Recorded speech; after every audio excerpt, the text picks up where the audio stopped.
What is up, guys? Welcome back to the channel. Today's reaction video is why the US is not afraid of the largest navy in the world yet. Which is, it says yet. I don't think the US is scared of anyone, but I say, which is why it says yet. Whether they will be scared, I don't know. That's what that yet's implying, isn't it, I guess?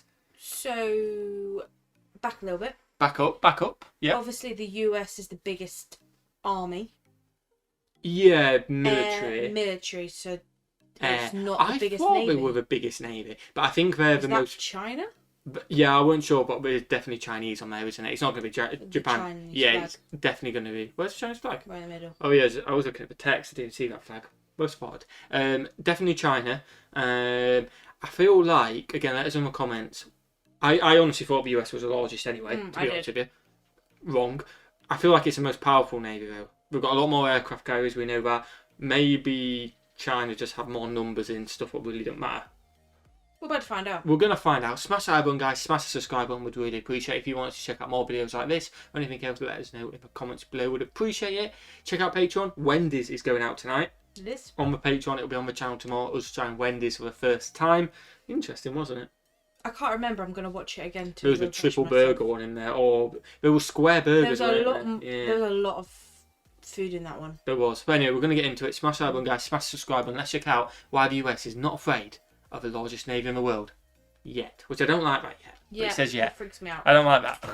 Just over a decade ago, China had 0 aircraft carriers, but today it has 3 in the water. Okay, China wow. now possesses the largest US has navy in 11 the though. world, with over 340 warships that include cutting-edge destroyers and cruisers.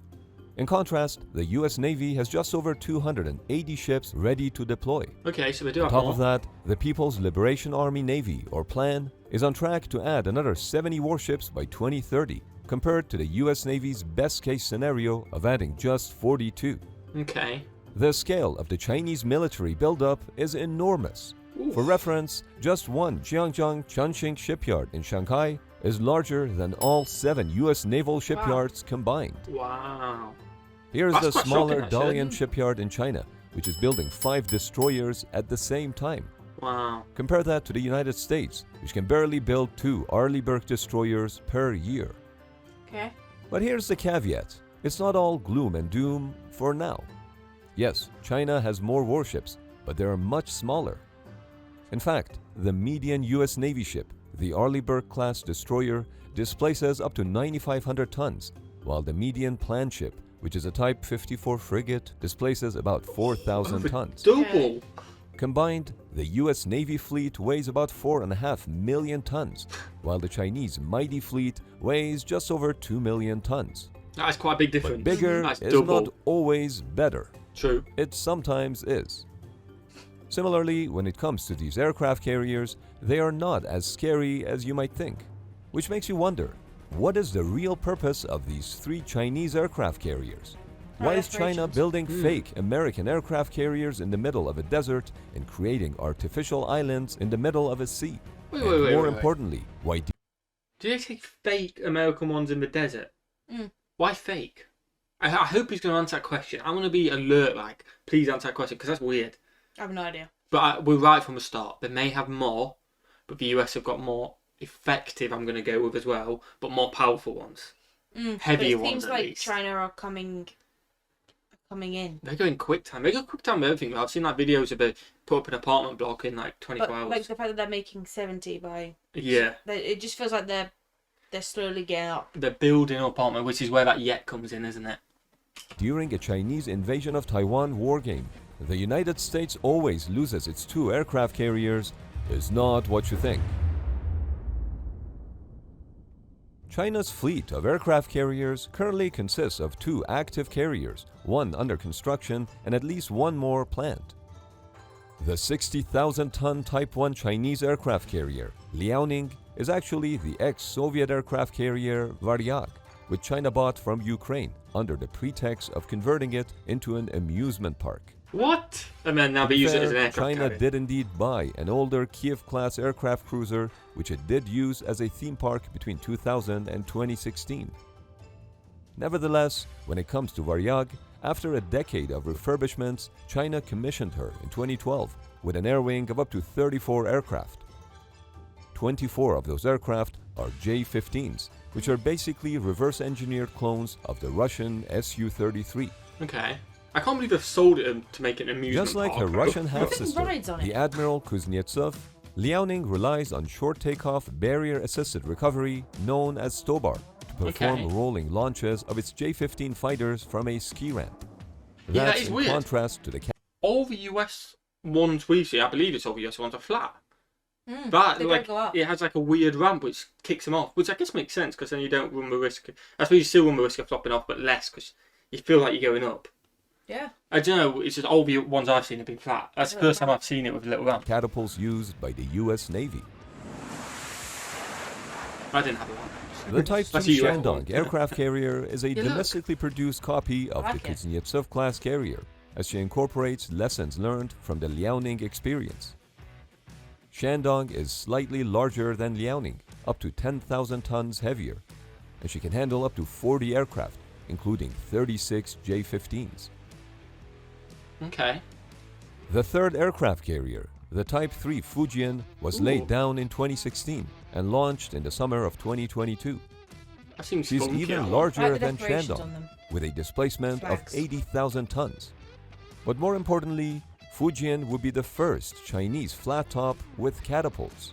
Okay. And not just regular catapults, but 3 electromagnetic catapults, similar to the ones pioneered on the American Ford-class aircraft carriers. Yeah, that's what the US have got, innit? The ship I is recognise expected it. to be operational as early as 2024 and will carry a new catapult-capable it's not version operational of yet? the J-15 No, next year. fighter and a new stealthy J-31, which is often referred to as J-35. Moreover, the Chinese are rumored to be developing the Type 4 aircraft carrier design, which would be as big as the American supercarriers with a displacement of 100,000 tons, featuring nuclear propulsion. I mean, In total, it is a little it's bit worrying, believed isn't that it? the Because, we don't know what the US is up to. We're not exactly the best of allies. Do you know what I mean? No. It is a little bit worrying. But the US have 11 of these bad boys. The UK have got, I want to say 2? Maybe only 1. Wait, you said we don't know what the US is up to. No, China. This is China. Yeah, you said we don't know what the US is up to.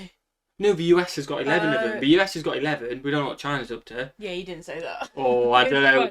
You said, Check the tape. and I was thinking when you went, you Nah, don't know what the US is up check to, the tape. and then you went about the allies. I was like, Let's, we're good let's, allies with America. let's have a comments below. Rewind that. He's gonna edit this later, and he's gonna realise. No, I don't know. Anyway, yeah, I get you. Chinese Other way are around. planning to procure as many I as don't know. 6 aircraft carriers tape. in the near future. But how do the Chinese carriers stack up against the American supercarriers? I'm going to guess not as good. The currently commissioned Liaoning and Shandong carriers are almost half the size of the American Nimitz Half and the Ford-class size. supercarriers and Wow. can carry only half as many aircraft that are routinely embarked on the American flat tops. Half as effective. Even Fujian Yeah. would be It's a lot of 20% aircraft on there, smaller. though. And that's half what the When it US can comes get to off. an aircraft carrier, bigger is better. Only Nimitz and Ford-class carriers have sufficient deck space and support facilities to operate aircraft 24/7 over a target area. 24/7. Moreover, because Liaoning and Shandong use a ski jump to launch aircraft, those fighters are severely limited by their takeoff weight. Okay. This means they can carry less fuel and less weapons compared to their American counterparts. That also looks less efficient to load them Another up on that current and go, you know? limitation of the Chinese aircraft carriers is that they're conventionally powered. This means that they cannot operate independently of their slow-moving fleet of oilers. Additionally, being nuclear powered would free up space on the deck and hangar for more airplanes Like the because US they don't is. need bulky air intakes and exhausts.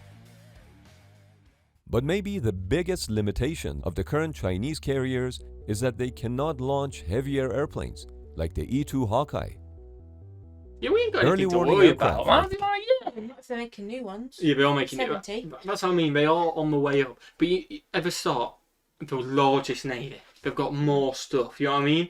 I mean, you Yeah. realise it's not as good. They seem to have a bit more. Obviously, they've only got 3 of these, which aren't as good. The aircraft It's- carriers. It's not. They're not as good. It's Nowhere like near. It's like a But toned down version, but we don't know what's going to happen in the future. no, and also if you've got, say, I can't remember the exact numbers, or they've even said the exact numbers.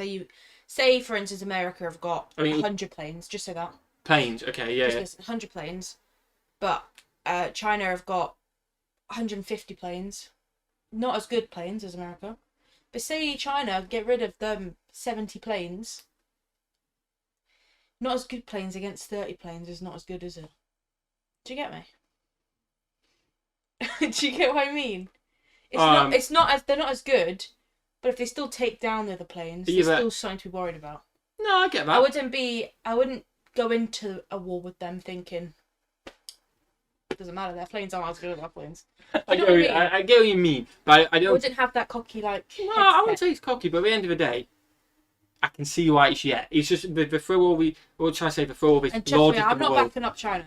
Like, I got nothing against China, but I'm just saying I'm not backing them up. I'm being the middleman.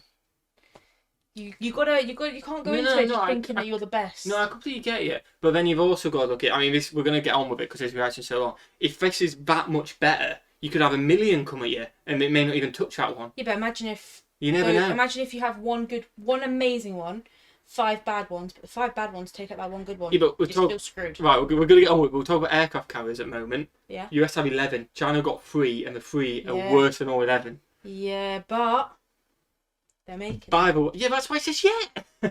Yeah, so you've got to just keep your mind. We're completely lost. No, by the way, I'm only comparing to the US because that's the only one we've done reactions on it. I don't know all the British ones. I don't know that. It's only because we've done the reactions and learned. That's the only reason I'm comparing it. Yeah, no, I'm not saying they wouldn't win. I'm just saying you got just keep it in mind. You just want everyone to be heads on the ground, make sure you win, is what you're thinking. Yeah, I would hate for anyone to rush in there thinking we got the better stuff, we're going to win automatically. Anyway, we actually have zero clue Not what that we're any on about. So let's get into it. People are listening to me right now. We have zero clue what both of us have zero clue. It's just my opinion. No, definitely. The We still don't know what we're on about. I don't either. extremely important because when flying at altitude, their radar can see at least 3 times farther than the Aegis radar on a cruiser or destroyer. Okay.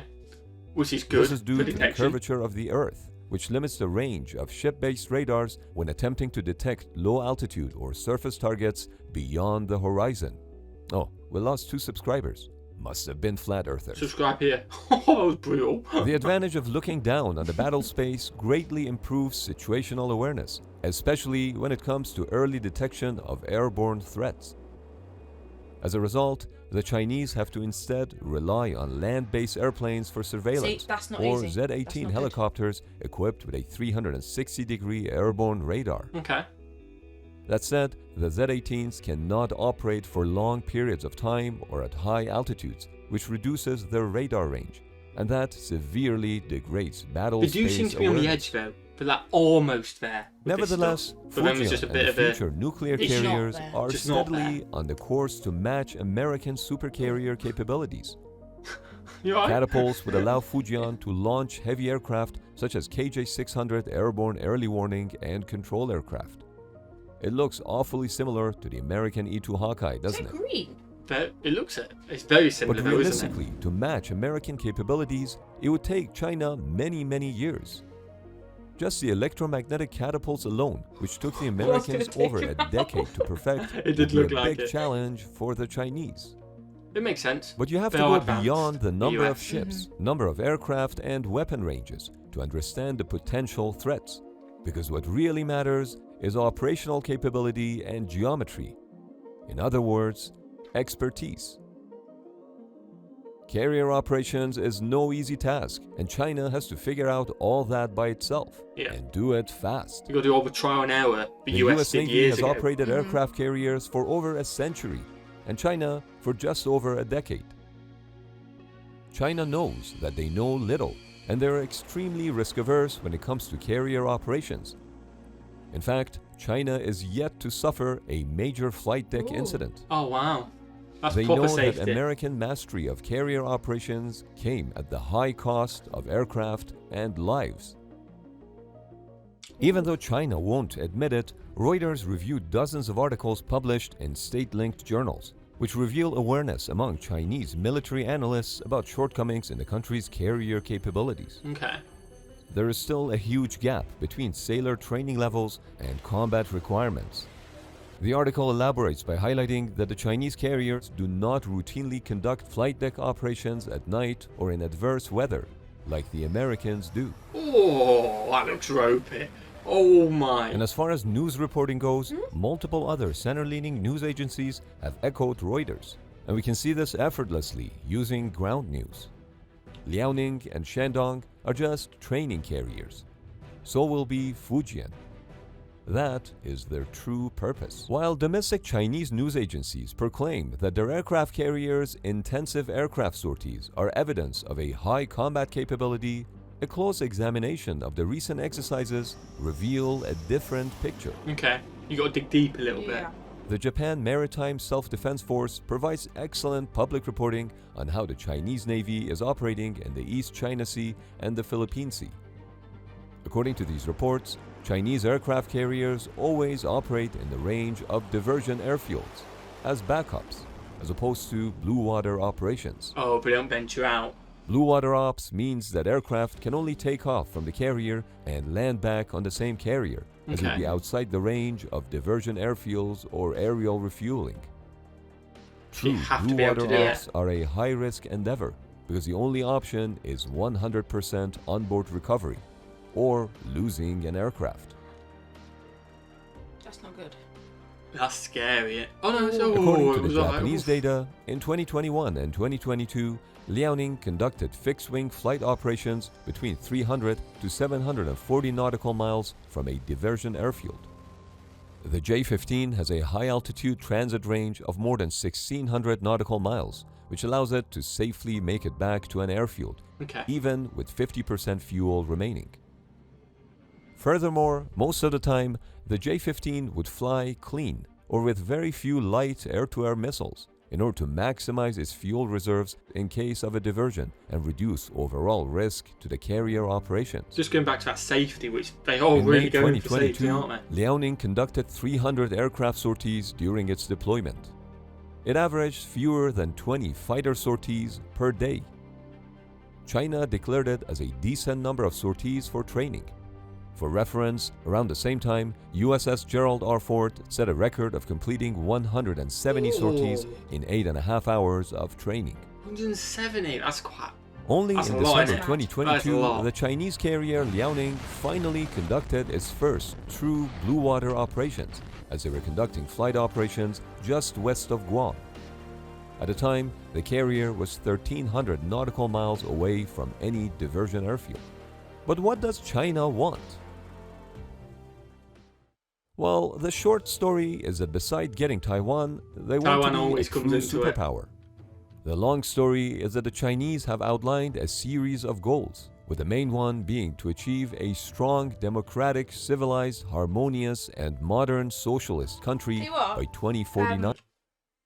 Complete side note. Yep. They're very big on their flags too. They do. I've noticed. I think it's like we're only looking at like the military stuff, government. I don't know. It'll be interesting. It's like for like the general. You know what? I have zero clue what China. I've just noticed. What? China. I have zero clue. Oh, what like a little small rural house in China would look so far. They seem to be on their flags too. Oh yeah. I think we all been shown. I really don't know the answer to this, but we all been shown government buildings and military buildings, which makes sense. Yes. Same with UK. But then, like, you think government, we don't military. have that many UK flags. But to be fair, you do make a good point. There's a lot on top of that. And the carriers had them like.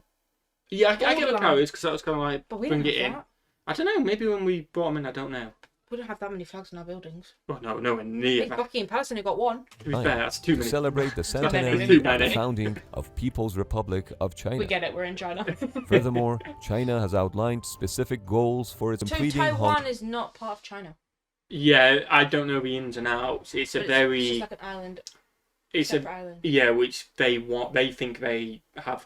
They think they should. It should be China. Taiwan don't want to be China.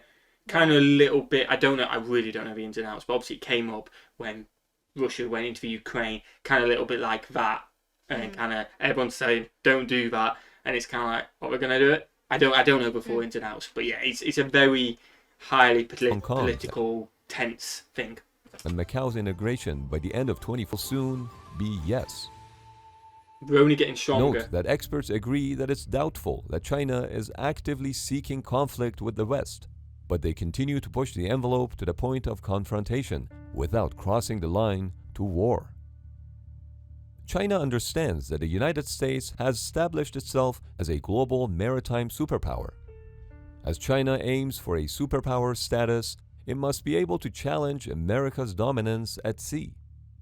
As a result, the plan's overall battle force is expected to grow to 400 ships by 2024 and 440 ships by 2030. I get you mean if they do Much keep of this increasing that growth number. will be in major surface The combatants. thing is, well, I know it's been the longest video. It's been such a long video. But they're obviously they're catching up slowly. Yeah. They are slowly catching up. Yeah. But they're also copying what has worked for the US and trying to do that themselves. They're trying to do it themselves, So but they're behind in technology by miles. But they are. They kind of catch up. America will be. Yeah, nobody knows We don't what the know, US are but behind the scenes. they But you'd might hope be- it would be like that. There might be a big gap. The gap might stay. Yeah, no, I get what you mean, because they're progressing as well. Yeah, because America are getting better, but China are getting better, but not. It's just what speeds we're going. Are we going the same speed? If Is China whoa, rapids, you know what I mean? It's yeah. Once we get the technology, do they slow down? We don't know. We'll find out these questions. I mean, in an ideal world, there's no war. But unfortunately, we don't live in an ideal world, unfortunately. China is expanding its naval capabilities, but not in the same way as the United States Navy. They are not trying to replicate it. Instead, they are emphasizing naval capabilities for long-range supersonic maritime attack and nuclear-powered submarines to neutralize American supercarriers. As a result, they are seeking the ultimate naval weapon, anti-ship ballistic missiles, or ASBM. They're massive. They are big boys. The most important requirement for ASBM is to have accuracy to make a direct hit on a moving target at a prescribed angle of impact to penetrate the carrier's armor. Oh, they just want to The take down precise the carrier. angle of impact is essential for the effectiveness of the ASBM warhead. In April 2022, a video emerged of a YJ-21 ship-launched ballistic missile, which is the ultimate anti-ship weapon since it's the most difficult to intercept. The Chinese have even built fake American aircraft carriers in the middle of a desert, to test. one of them on a rail line, which are believed to be practice targets for the Chinese DF-21 ASBMs. Yeah, that ain't good. China No, claims it doesn't sovereignty look over It the makes sense. Spratly and No, Paracel it makes Islands sense, but- and other land features within its ambiguous self-proclaimed 9-dash line in the South China Sea. These Chinese claims are disputed in whole or part by Brunei, the Philippines, Malaysia, and Vietnam. Okay. The South China Sea plays an important role in security considerations across East Asia because Northeast Asia relies heavily on the flow of oil and commerce through South China Sea shipping lanes, including more than 80% of the crude oil to Japan, South Korea, and Taiwan. Oh, that's an important, section, Besides isn't it? building 3 aircraft carriers that China says will defend its sea routes, China has also built at least 3 artificial islands in the South China Sea, which are fully an island. militarized with anti-air That's and anti-ship weapons, fighter jets, and jamming equipment. Oh, wow. In the past, the Chinese had assured that they will not transform artificial islands in contested waters into military bases. Clearly, this video footage shows a different story. Yeah, that looks quite militarized to me. Does look. The American strategy with regards to Taiwan is deterrence. Conflicts should be avoided at any cost, as they can result in a nuclear exchange. Yeah, let's hope not. This deterrence can only be achieved through having a large force of supercarriers in sufficient numbers to achieve air superiority in theater maritime, with Yeah, you squadrons have to with scare the most them. advanced fighter attack aircraft. But would this deterrence work?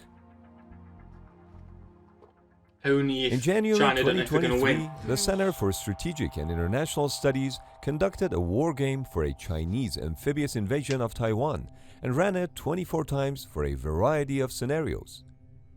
In most cases, the United States, along with Taiwan and Japan, managed to defeat the Chinese.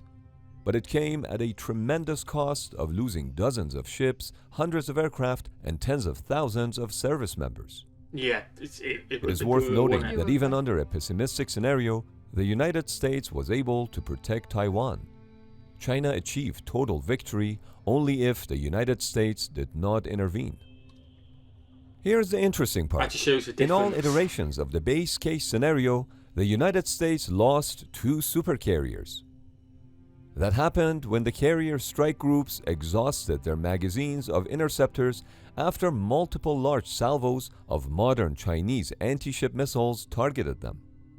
The wargame analysis acknowledges that carrier losses were partially an artifact of the US Navy forward deploying them to vulnerable positions of Okinawa in order to deter China.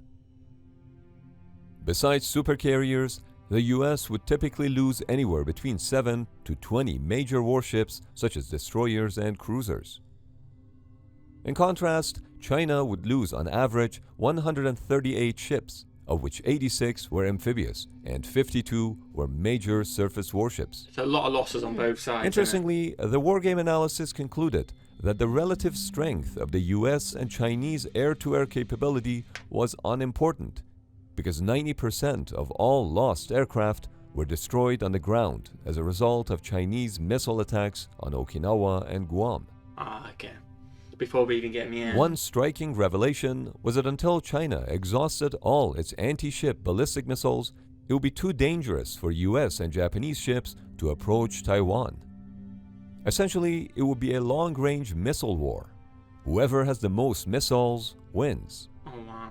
According to the result of the wargame, the US should prioritize bombers with long-range missiles over fighter aircraft, shift to smaller, more survivable ships, submarines, and hypersonic weapons. I wonder if this is where drones will come in as well, you know? The wargame said nothing about Chinese aircraft carriers.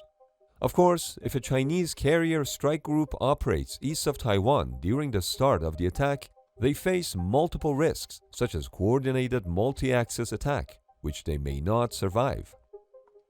This means that in a crisis, one side may want to shoot first in order to retain their advantage. In fact, as recently as mid-April 2023, the Chinese conducted a war game on their own, where they positioned their aircraft carrier Shandong east of Taiwan and conducted a mock-up attack to see how Taiwan would respond when faced with threats approaching from both east and west sides. I didn't know that, did you? I didn't know. China's Navy is developing at a very fast pace, which is alarming for the Americans. What is equally alarming is the modern anti-ship ballistic missiles such as DF-21. Chinese aircraft carriers are still in their infancy while they get more comfortable with their aircraft carrier operations, be it flight deck operations, corrosion control, or firefighting protocols. They are quite complicated. Arguably, the most limiting factor is personnel. So Chinese aircraft carriers are not really a threat for now, but they're in it for the long game. It won't be until the next generation of carriers that China really settles down on carrier capabilities. And when will that be? As tensions continue to rise in the South China Sea and the surrounding regions, the balance of power between China and the United States will play a crucial role in determining the future dynamics of global security. The evolving naval capabilities of both countries and their approach to deterrence will shape the trajectory of potential conflicts. But the question of how effective deterrence will be in maintaining peace and stability in the region remains to be seen. Yeah, I mean, he just kept coming up with a word for now. Yeah, who knows what's going to happen in the future, but it was an interesting video, that, wasn't it? Yeah, it was interesting. It'd be interesting to see what happens in 10 years. Yeah, definitely. I learned quite a lot as well because I didn't know anything about the Chinese military. No. Definitely learned a lot. I'm more thought by, I get what you mean. If suddenly China gets 700 ships and the US only has 300, they could overrun or something like that. So I got that a bit more as opposed to just 20 more ships, you know. But it was interesting, wasn't it? Yeah. It's a waiting game, I guess, isn't it? Just a waiting game, see what happens. In an ideal world, nothing does happen and everyone just gets along. But unfortunately, that's never gonna happen. Well, you never know. Fingers crossed. Smash that button if you enjoy, guys. Smash that subscribe button. We get along in this community, so join it. Wendy's on Patreon.